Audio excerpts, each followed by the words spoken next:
beri nama pedang ini Naga Puspa. Selamatkan dia.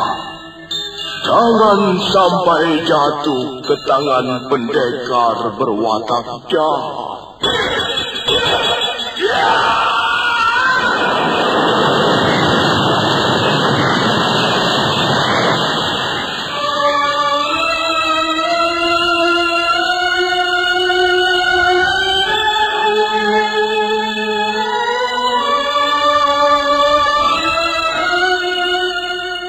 Tutur Tinula.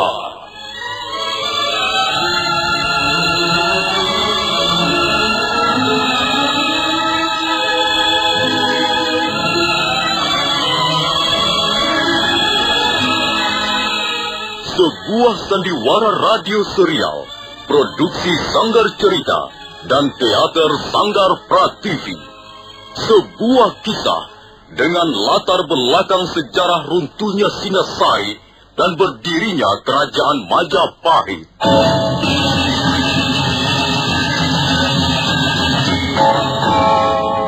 Sandiwara ini didukung oleh pemain-pemain radio yang sudah ternama, Ferry Fadli, Ivone Rose, dan Eli Ermawati.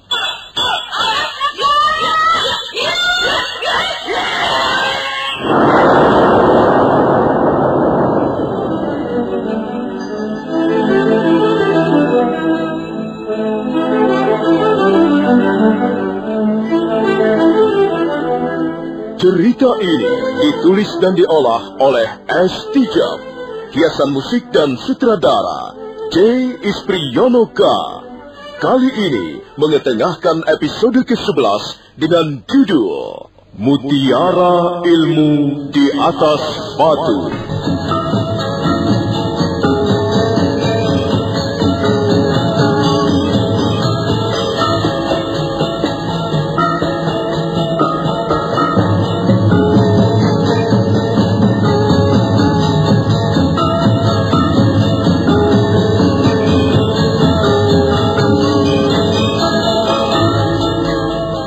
Dalam seri ke-308 ini didukung oleh para pemain Sulaiman sebagai Tambak Baya, Mas Dewa sebagai Gagarangan, Margaret sebagai Dewi Sambi, Lukman Tambosi sebagai Empu Tong Bajil, dan Asdi Suhastra pembawa cerita. Selamat menikmati.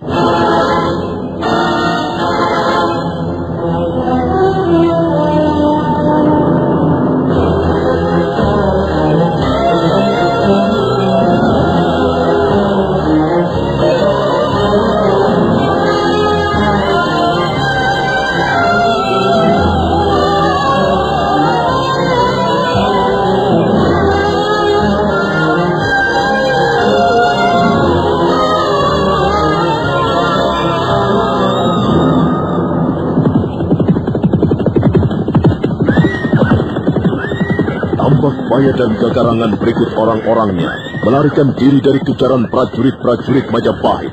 Sejak 2 hari yang lalu, sejak meninggalkan tepian sungai Tambak Beras, mereka telah berkuda menuruni lereng-lereng bukit. Dan sekarang mereka tiba di tepian sungai Kapulungan. Setelah menyeberangi sungai Kapulungan, mereka tiba di Bukit Lungsir.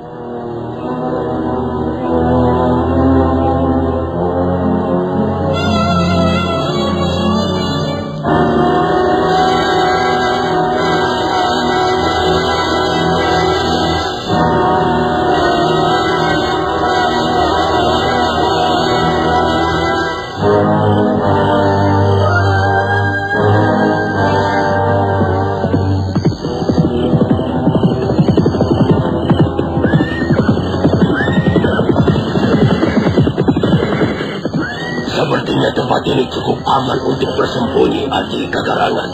Benar, Kakang Tamabaya. Kalau tidak salah, bukit ini namanya Bukit Lungsir. Ada banyak celah-celah batu di lereng-lereng bukit yang bisa kita pergunakan untuk bersembunyi. Coba kau periksa dulu keadaan di sekitar bukit ini, Gagarangan. Periksa keadaan jalan-jalannya, keadaan celah-celahnya. Periksa dengan teliti. Kalau suatu saat nanti prajurit-prajurit Majapahit dapat menemukan kita di tempat ini, harus ada jalan untuk meneruskan diri. Baik, Kakang. Aku akan memeriksanya. Ya.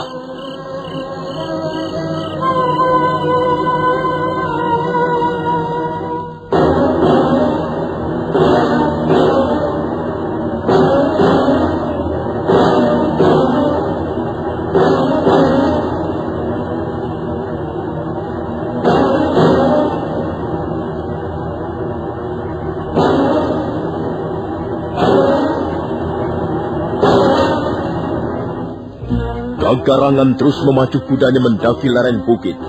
Selanjutnya dia memeriksa celah demi celah batu yang terdapat di atas punggung Bukit Lungsir. Bukit Lungsir memang sangat bagus letaknya untuk tempat persembunyian. Ada banyak tanaman-tanaman yang besar dan rindang tumbuh di sepanjang lereng. Di samping itu banyak juga gua-gua ataupun celah-celah batu yang mencorok ke dalam. Tiba-tiba, Kakarangan menarik tali kekang kudanya kuat-kuat. Begitu melihat dua bayangan berkelebat menyeberangi jalan setapak di lereng bukit. Kurang ajar. Rupanya bukit terpencil ini pun ada penghuninya. Aku melihat bayangan manusia berkelebat di depan sana. Sepertinya bayangan seorang laki-laki dan seorang perempuan. Apakah mereka sudah gila hingga mau menyapa daerah seperti ini?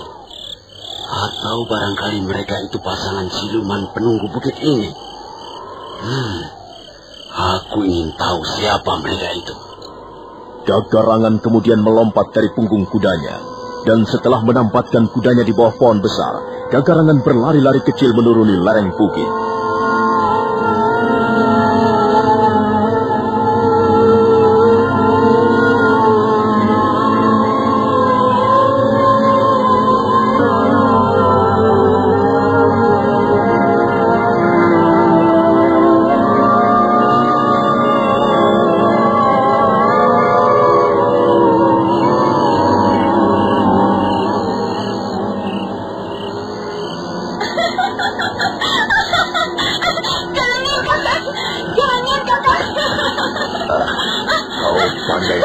Berpura-pura di depanku, Sambi. Jika aku sedang membutuhkanmu, kau selalu pandai berpura-pura. Ayolah, Sambi. Ayo. Apa enaknya bercumbu di tempat seperti ini, Kakak? Bagi dua orang pelarian seperti kita ini, bercumbu di atas rumput pun tidak jadi soal. Dan sebenarnya lebih nyaman bercumbu di atas rumput-rumputan. Lebih alami. Bukankah begitu, Sambi? Ingat, Kakang Bajil, aku pun seorang pendekar. Aku bukan putri keraton yang lemah lembut atau pelacur jalanan yang mudah digoda dengan uang. Aku tahu kau adalah Dewi Sambi. Kau adalah seorang pendekar tangguh di negeri ini. Seorang pendekar perempuan yang tangguh. Tangguh dan sukar dicarikan lawannya. Tapi di samping itu, aku pun tahu kau adalah seorang wanita seutuhnya. Sudah beberapa kali aku membuktikan bahwa di samping seorang pendekar, Dewi Sambi adalah seorang wanita yang hangat, panas, membara. Kalau kau sedang merayu seperti itu, Kakang, kau tampak bukanlah seorang pendekar yang berhati kejam. Empu Bajil hanya berlaku kejam kepada musuh-musuhnya. Ayolah, Sambi, jangan membuatku semakin gregetan. Ya. Baiklah, sekedar untuk menghilangkan ketegangan dan kekecewaan. Baiklah, Kakang Bajil. Kakang Bajil. Biarkan saja dia. Dia tidak tahu siapa kita. Jadi, kau sudah melihatnya? Aku melihat seekor tupai bersembunyi di balik bongkahan batu. Oh, bukan tupai. Seekor tikus. Tikus kecil. Nah, sekarang aku melihat kepala tikus itu muncul di balik bongkahan batu secara sembrono sekali. Oh, sudahlah, Sambi. Jangan hiraukan seekor tikus. Biarkan dia mencari makanan sesuka hatinya. Marilah, kita lewatkan saat-saat yang indah ini dengan bercumbu. Aku tidak bisa bercumbu dengan ditonton orang. Sebaiknya, kau usir saja dulu orang itu. Oh, ya. Kalau begitu keinginanmu, baiklah. Ayo kita usir bersama-sama. Kau menggebrak dari sebelah kanan bongkahan batu, sementara aku akan menggiringnya dari sebelah kiri. Ayo cepat Sambi. Kalau perlu kita pelintir batang leher orang itu, supaya dia kapok, supaya tidak berani lagi mengintip orang yang sedang berjemur.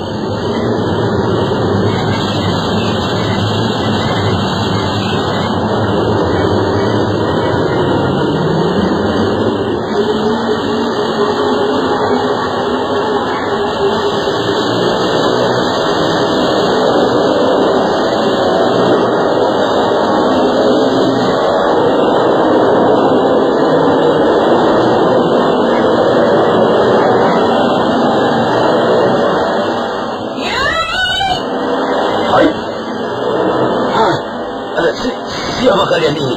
Pantas kalian berani mengintip kami. Barang siapa yang telah mengenal diri kami, jelas tidak akan berani melakukan perbuatan seperti itu. Aku tidak peduli siapa kalian. Aku ingin tahu siapa kalian dan apa yang kalian kerjakan di tempat ini. Hati-hatilah kalau bicara. Sebelum berbicara memang sebaiknya kita berkenalan lebih dahulu. Kau pernah mendengar Aji Tapakwisa? Aji itu sangat ampuh karena mengandung racun yang sangat ganas. Jarang pendekar di negeri ini mampu menyelamatkan nyawanya jika sudah terkena pukulan Aji Tapakwisa. Nah, ketahuilah, wanita itulah pemilik Aji Tapakwisa. Namanya Dewi Sambi. Sekarang, dengarlah. Barangkali kau pernah mendengar tongkat pencabut roh? Sudah berapa puluh kepala pendekar hancur oleh gagang tongkat sakti itu. Sudah berapa puluh leher pendekar remuk dihantam tongkat ampuh itu. Kau pernah melihat barangnya?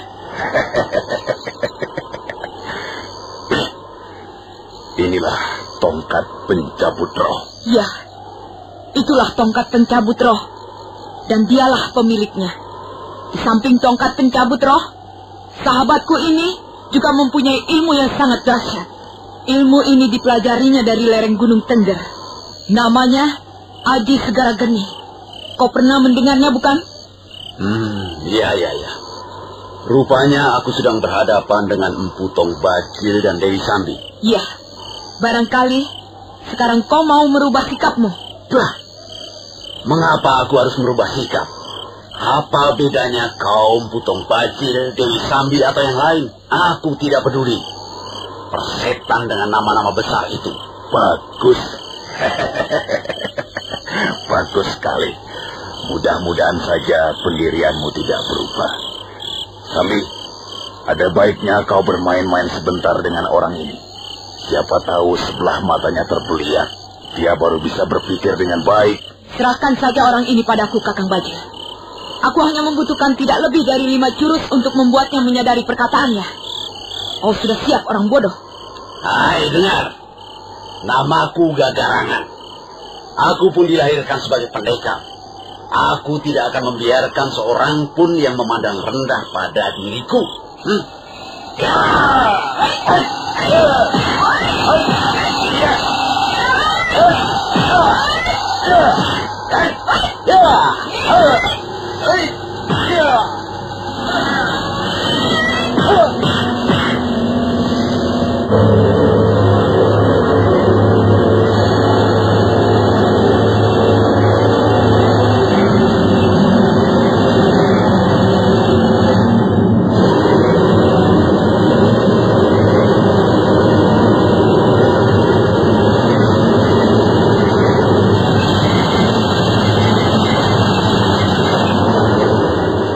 Gagarangan adalah bekas pendekar perampok.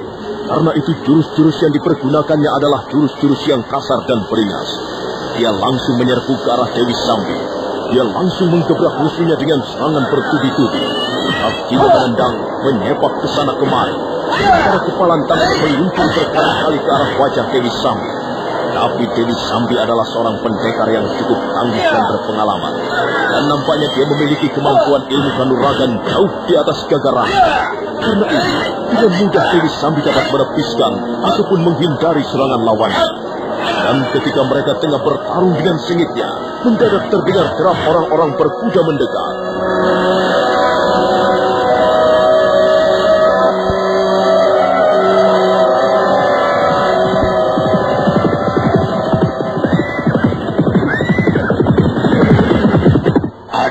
Apa kegagalan? Siapa mereka ini? Ketahuilah, Kakang Tambakbaya. Sekarang ini kita berhadapan dengan dua orang pendekar tangguh. Yang laki-laki itu bernama Mpu Tong Bajil. Sedangkan yang perempuan yang baru saja bertarung denganku bernama Dewi Sambi. Jadi kalian rupanya pasangan pendekar yang sudah ternama. Ada baiknya kita berkenalan. Namaku Tambakbaya dan dia Gagarangan. Masih sanak pemilikku sendiri.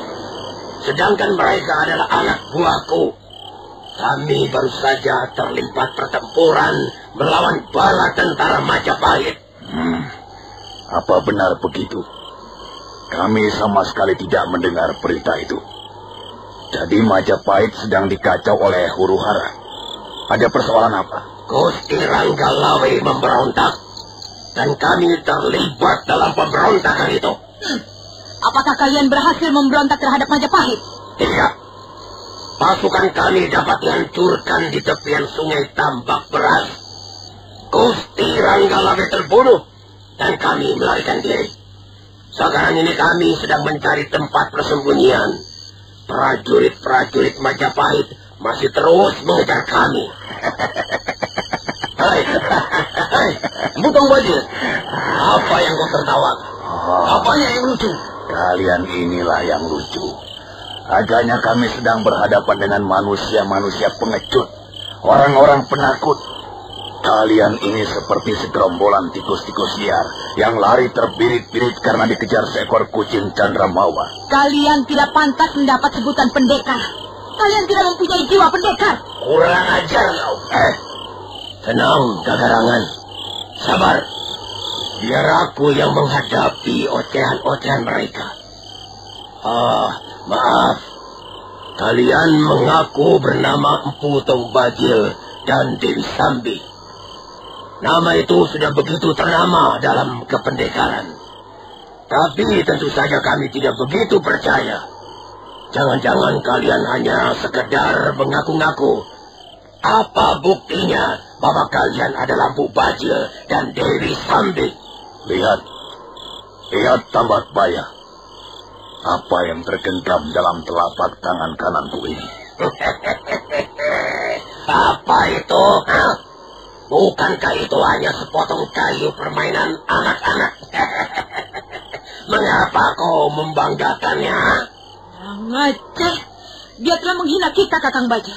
Benar, Tambakbaya. Apa yang kau katakan sebagai permainan anak-anak ini, dalam waktu sekejap bisa mencabut rohmu. Ketahuilah, benda inilah yang terkenal dengan sebutan tongkat pencabut roh. Bagaimana kami bisa percaya bahwa itu adalah tongkat pencabut roh?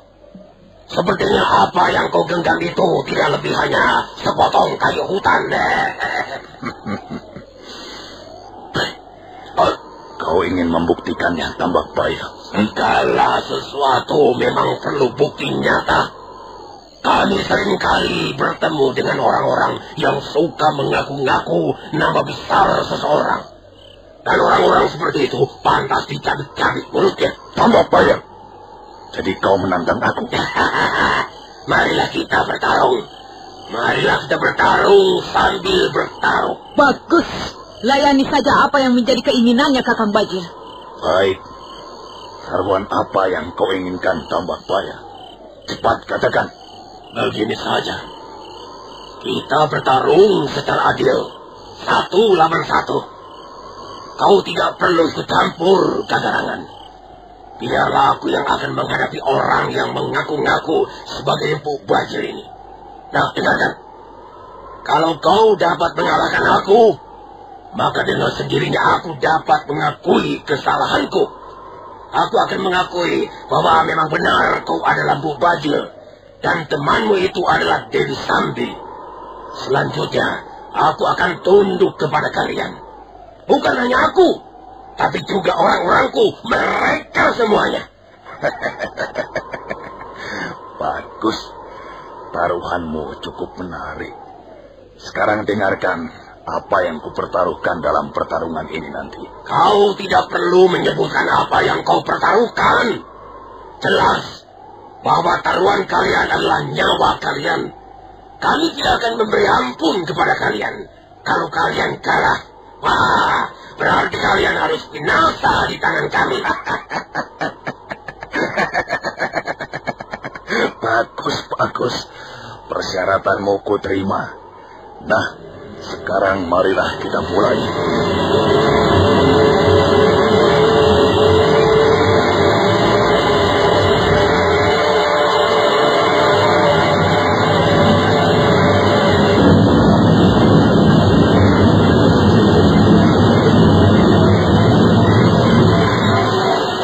Empu Bajil segera memutar-mutar tongkat pencabut roh.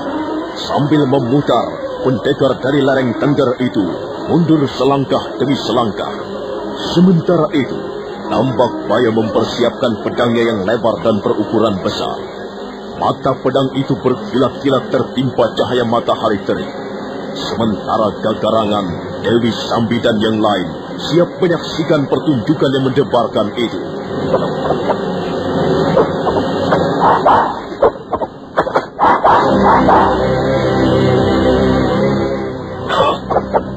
Coba, aku mau lihat permainan tongkat pencabut rohmu itu. Ya.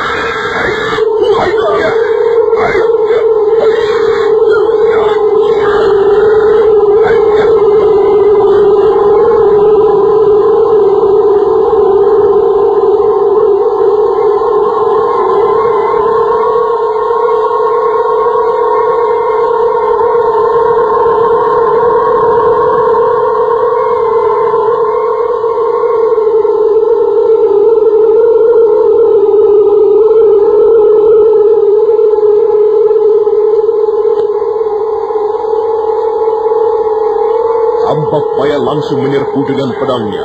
Senjatanya yang berukuran besar itu segera membentur sebuah tongkat berwarna hitam legam dan bentuknya seperti ular yang melilit-lilit. Tambak Baya terkejut. Tangannya tiba-tiba menjadi kesembuhan dan dia menjadi ragu-ragu. Benarkah orang yang menjadi lawannya sekarang ini adalah Empu Bajil?